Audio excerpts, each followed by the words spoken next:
अच्छा जी, हमारा next lecture जो है वो है जी development and function of extra embryonic membranes. ठीक है, या एक्स्ट्रा एम्ब्रियोनिक इन्वर्ट, ये कौन सी हैं? तो ये एक्चुअली वही हैं जो अभी हम स्टडी करके आए लास्ट लेक्चर के अंदर के एक्स्ट्रा एम्ब्रियोनिक जो अडेप्टेशन हैं, उन्हीं को एक्स्ट्रा एम्ब्रियोनिक इन्वेल्व्स या एक्स्ट्रा एम्ब्रियोनिक जो है मेम्ब्रेन्स कहा जाता है।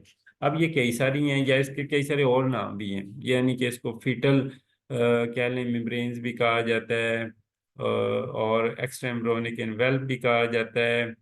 ठीक है, इधर और भी कई सारे नाम होंगे, या फीटल मेम्ब्रेन भी कहा जाता है। ठीक है, ये वो एक्स्ट्रा एम्ब्रियोनिक मेम्ब्रेन है जो कि मैंने कहा कि जो डेवलपिंग एम्ब्रियो को एक जो इंडिविजुअल के अंदर, ऑर्गेनिज्म के अंदर जो है वो सराउंड करती हैं और उसको प्रोटेक्ट करती हैं। और इसके अलावा जो है उसे सपोर्ट के अलावा न्यूट्रिशन भी प्रोवाइड करती हैं, गैसियस एक्सचेंज भी प्रोवाइड करती हैं, और उसके जो रिप्रोडक्टिव या नाइट्रोजनस वेस्ट पैदा होते हैं उसको भी रिमूव करवाती हैं उसकी बॉडी से। यानी कि सपोर्ट भी देती हैं, न्यूट्रिएंट्स भी देती हैं, फिजिकल शॉक्स के अगेंस्ट प्रोटेक्शन भी देती हैं, न्यूट्रिशन भी दे दी, गैसियस एक्सचेंज भी दे दी, और उसके वेस्ट भी रिमूव कर दी। यानी कि 7-8 काम जो हैं ये करती हैं। और ये सारा क्या है, अब वो कौन कौन सी हैं ये अभी हम लास्ट लेक्चर के अंदर पढ़ के आए कि उनके अंदर सबसे पहले जो है इम्नियोन है। इम्नियोन जो है ये जो है डेवलपिंग एंड्रियो को सराउंड करती है और उसको प्रोटेक्ट करती है। इसके अलावा ये मैकेनिकल शॉक्स या एनवायरमेंटल शॉक्स जैसे हायर टेम्परेचर, लोअर टेम्परेचर, उसके अगेंस्ट जो है एम्ब्रियो को बचाती हैं। और ये एमनियोन बनती कैसी है? ये ब्लास्टोसिस्ट की इनर सेल मास से बनती है। यानी कि इसका ओरिजिन क्या है, यानी कि एमनियोन कैसे बनता है? जो ब्लास्टोसिस्ट यानी कि वो ऑर्गन जो इम्प्लांट होता है ना यूट्रस के अंदर, वो जो उस ब्लास्टोसिस्ट की इनर सेल मास से ये बनते ही है एमनियोन। कोरियोन, कोरियोन ये हम अभी पीछे पढ़ के आए हैं, ये देखें जी तस्वीर के अंदर, ये कोरियोन सबसे एक्सटर्नल लेयर है। और ये हम इसके फंक्शन अभी लास्ट लेक्चर के अंदर पढ़ के आए हैं कि कोरियोन क्या है, कि इसके अंदर जो है एक्स्ट्रा एम्ब्रियोनिक मेम्ब्रेन में से ये सबसे आउटर मोस्ट है। ये प्लेसेंटा भी बनाती है, ये न्यूट्रिएंट भी प्रोवाइड करती है, वेस्ट एक्सचेंज के अंदर भी काम करती है, और इसके अलावा जो है ये सबसे आउटर मोस्ट लेयर होती है। और ये किससे बनती है? ट्रोफोब्लास्ट से। जो ट्रोफोब्लास्ट कौन सी लेयर होती है? ये जो ब्लास्टोसिस्ट है जो कि इम्प्लांट होता है उसकी सबसे आउटर लेयर जो है, जो ट्रोफोब्लास्ट सेल्स होते हैं, ये उनसे बनती है। अच्छा जी, एलेंटॉइस। एलेंटॉइस ये अभी हमने बात करके हैं लास्ट लेक्चर के अंदर कि ये waste storage and removal plus gaseous exchange में हेल्प करती है। इसके अलावा ये जो है इसका सिग्निफिकेंट, और ह्यूमन के अंदर इतना कुछ सिग्निफिकेंट रोल नहीं है, बाकी दूसरे एनिमल के अंदर है। इसके अलावा ये अम्बिलिकल कॉर्ड भी बनाती है। ये हमने बात की है। इसके अलावा ये योग सैक, योग सैक की बात करें तो योग सैक जो है उसके अंदर वो सारे न्यूट्रिएंट्स मौजूद होते हैं जो कि एक डेवलपिंग एम्ब्रियो को चाहिए होती है। ठीक है, और ये योग सैक के अंदर कितनी न्यूट्रिएंट्स होते हैं ये स्पीशी टू स्पीशी वेरी करते हैं। ठीक है, जो है ह्यूमन के अंदर ये योग सैक जो है वो अर्ली ब्लड सेल बनाने में हेल्प करती है। बकाया जो एग वाले, एग शेल वाले ऑर्गेनिज्म होती हैं, ये इनके अंदर काफी सारे न्यूट्रिएंट प्रोवाइड करती हैं। जैसे चिकन है ना, चिकन का एग है तो चिकन के एग के अंदर योग सैक काफी बड़ी होती है और सारा एम्ब्रियो उसी से ही बनता है। ठीक है, इसके अलावा ये बनती कहाँ से? ये योग सैक आती है ये हाइपोब्लास्ट सेल, जो एक लेयर ऑफ सेल होते हैं अर्ली एम्ब्रियो के अंदर, उस हाइपोब्लास्ट से बनती है। अच्छा, अब जो हम बात करें कि ये इसकी लोकेशन कहाँ पे होती है, एक्स्ट्रा एम्ब्रियोनिक मेम्ब्रेन की सबसे इनर पे होती है एमनियोन। एमनियोन के अंदर होता है एमनियोटिक फ्लूइड, और एमनियोटिक फ्लूइड के बाद होते हैं कोरियोनिक फ्लूइड, और कोरियोन में सबसे आउटर लेयर है। ठीक है, और ये दोनों मिलके एमनियोन और कोरियोन क्या बनाती हैं? Amniotic sac. ठीक है, और ये सैक जो है एक फ्लूइड फिल्ड होता है जिसको एमनियोटिक फ्लूइड से कहते हैं, जो कि कुशन का काम करता है, तकिए का काम करते हैं, कि कभी उसके ऊपर जो है कोई आपको झटका लगता है, आपको धक्का लगता है एक प्रेग्नेंट वेमेन को, तो आप देखें कि वो उसको ये एमनियोटिक फ्लूइड जो है वो हमें बचाता है। ठीक है, किसी भी खतरनाक से, या जो टेम्परेचर अप एंड डाउन होता है हमारे सराउंडिंग में, उससे भी हमें प्रोटेक्ट करता है। इसके अलावा एलेंटॉइस एंड योक्स जो हैं वो in association with developing angry होते हैं, मगर ये उसका हिस्सा नहीं होते। ठीक है, उसके साथ मौजूद होते हैं। Yolk sac is located near the amnion, while the जो allantois is relatively small and less significant compare to the other animal. Human के अंदर बात हो रही है। ठीक है, और ये जो है उसका ऐसा जो है वो उसकी यानी कि प्रोटेक्टिव कवर भी है। अच्छा, इनके इनके फंक्शन क्या है? फंक्शन हमें पहले मैं अभी डिस्कस करके आया, दोबारा जो है वो अलग से बताए हुए हैं कि सबसे जो इम्पोर्टेंट फंक्शन है कि उसे जो है टेम्परेचर के अगेंस्ट, फ्लक्चुएशन के अगेंस्ट, फिजिकल स्ट्रेस के अगेंस्ट, एक्सटर्नल एनवायरनमेंट के अगेंस्ट, यानी कि एज ए शील्ड का काम करते हैं, यानी कि उसको प्रोटेक्ट करते हैं कोई भी फिजिकल शॉक हो।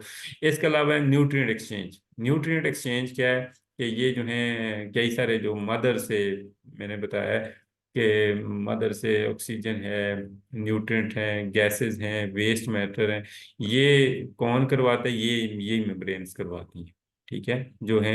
और अगर ये ना हो तो ना न्यूट्रिएंट पास हो, ना गैस मिले, ना वेस्ट बाहर निकले, ऐसा कोई भी नहीं होगा। तो इसलिए ये इन सारे के लिए, इसकी ग्रोथ के लिए ये तीसरा तीसरा काम है इन मेम्ब्रेन का, एक्स्ट्रा एम्ब्रियोनिक एनवेल्प्स का, कि उसको जो है वो सपोर्ट भी देना, उसको एक खास शक्ल देना जो है। अगर ये ना हो तो उसको खास शक्ल ना हो तो वैसे ही डेवलप होता रहे, जिसकी कोई खास शेप ना हो, यानी कि एक रस्सी की तरह बन जाए। मगर ये ऐसा नहीं होता, उसकी एक खास शेप होती है, उसके पोर्शन होते हैं, आप कह सकते हैं इंटीरियर, ये पोस्टीरियर, अपर, डोर्सल, साइडल मौजूद हैं। इसके अलावा गैसेस एक्सचेंज, ये भी इनका काम है। वेस्ट मैनेजमेंट, यानी कि वेस्ट को ग्रोइंग एम्ब्रियो से बाहर निकालना, और गैस को मदर से फिर साफ एयर को लेके जाना, ये भी इनके काम है। इसके अलावा हार्मोनल रेगुलेशंस, कि ये हार्मोन्स भी पैदा करते हैं कई सारे, जैसे कि हमने पढ़ा ह्यूमन कोरियोनिक गोनोडोट्रोपिक हार्मोन, ये कोरियोन पैदा करता है ह्यूमन के अंदर, ठीक है। इसको भी रेगुलेट करना इन्हीं मेम्ब्रेन का, स्पेशली कोरियोन का काम है। कंपोजिशन क्या है? हम ऊपर भी पढ़ के आए हैं कि कंपोजिशन क्या है। जो एमनियोन है, ये स्पेशल एपिथेलियल सेल जो एमनियोटिक एपिथेलियम के अंदर मौजूद होते हैं, उससे बनती है, ठीक है। ये उसको, और उससे जो कैविटी बनती है उसको एमनियोटिक कैविटी कहते हैं, जिसके अंदर जो है वो एमनियोटिक फ्लूइड होता है। अब एमनियोटिक फ्लूइड के अंदर water, electrolytes, protein, carbohydrate, lipid, cell from cell from the embryo, ये सारी चीजें एम्ब्रियो ने एमनियोन के अंदर मौजूद होती है, एमनियोनिक फ्लूइड के अंदर। कोरियोन क्या है? ये मैंने बताया था कि ट्रोफोब्लास्ट सेल से बनती है, और ये आउटर लेयर है ब्लास्टोसिस्ट की, ठीक है। और ये किससे मुश्तमिल होता है? कनेक्टिव टिश्यू और ब्लड सेल्स, ब्लड वेसल पे मुश्तमिल होता है।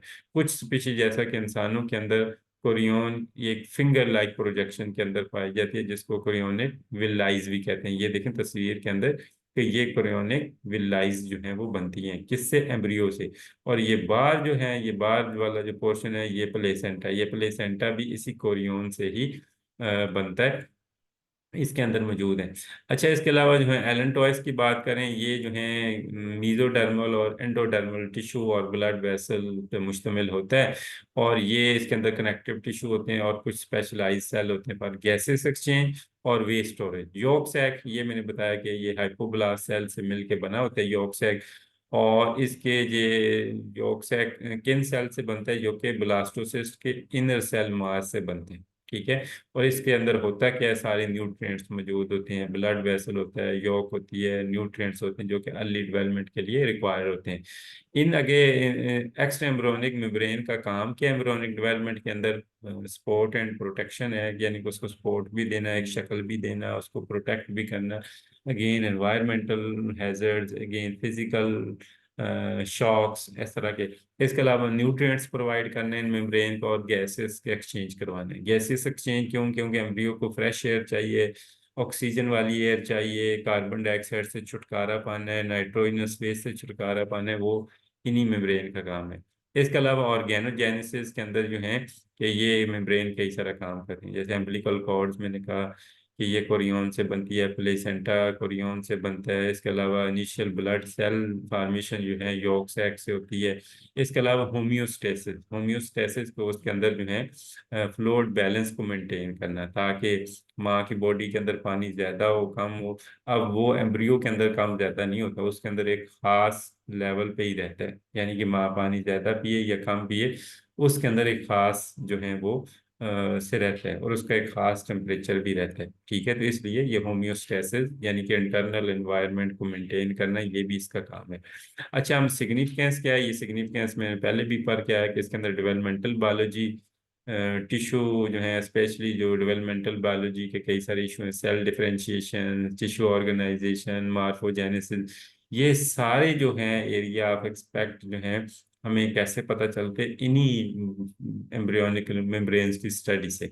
इसके अलावा क्लिनिकल एप्लीकेशन भी हैं कि मैंने कहा कि कई तरह की जो डेवलपमेंटल डिसऑर्डर आते हैं, प्रेगनेंसी रिलेटेड कॉम्प्लिकेशन आते हैं, फर्टिलिटी इशू आते हैं, तो ये कई सारे इशू इन्हीं मेम्ब्रेन से रिलेटेड ही होते हैं। तो जब अगर हम इनको प्रॉपरली स्टडी कर लेंगे तो इन प्रॉब्लम को हम सॉल्व कर सकते हैं। इसके अलावा हमें एवोल्यूशनरी इंसाइट्स मिलती हैं, यानी कि इन एक्स्ट्रा एम्ब्रियोनिक इन वेल्व्स को स्टडी करके हम कह सकते हैं कि ये वाले वर्टिब्रेट ग्रुप और ये वर्टिब्रेट ग्रुप के अंदर सिमिलरिटीज ज्यादा हैं, इन वर्टिब्रेट और इसके दरमियान सिमिलरिटीज कम है, यानी कि डिफरेंसेस ज्यादा हैं, और इनकी डेवलपमेंट इकट्ठी हुई है, इनकी सेपरेट डेवलपमेंट हुई है। तो ये कह सकते हैं, इस तरह की हमें कई तरह की इंफॉर्मेशन मिलती है। इसके अलावा रिप्रोडक्टिव मेडिसिन बना सकते हैं, यानी कि जो हमें इससे, जैसे कि इन विट्रो फर्टिलाइजेशन करवानी है या एम्ब्रियो ट्रांसफर टेक्निक जो है, वो इन्हीं इन्वायरमेंटल जो एक्स्ट्रा एम्ब्रियोनिक मेम्ब्रेन है इनको स्टडी करके ही हमें पता चलती है।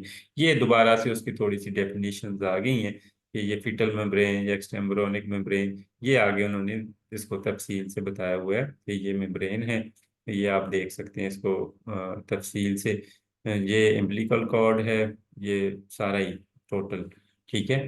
और ये जो है ये प्लेसेंटा है, ये कोरियोनिक विल्लाई है, ये जो यॉर्कसैक है, ये एलेंटोइस है, ये जो जो ग्रीन कलर के अंदर, और एमनियन ये ब्लू वाली लेयर, और ये जो पर्पल वाली लेयर है ये कोरियन है।